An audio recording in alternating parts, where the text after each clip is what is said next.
Vennin posti uutisjakso 1 julkaisi eilen mun media-arkkitehtuuri ja se on nyt julkaistu mun matkailuaiheisella kanavalla.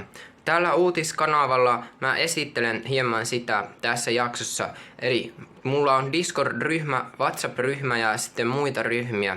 Eli sen lisäksi mulla on näitä somealustoja käytössä, jonne laitan mun videoita esille. Ja sit näät videot jaan myös noihin ryhmiin, joten mikäli haluatte olla ihan perillä mun useista eri aiheista, että näkee niinkö useammasta näkökulmasta mun tube-videoita, niin sit kannattaa liittyä noihin ryhmiin. Discord-ryhmä, WhatsApp-ryhmä ja muut. Lisäksi mun vennintaide.net verkkosivustolta löytyy tietoa lisää näistä ryhmistä, blogeista ja uutisista.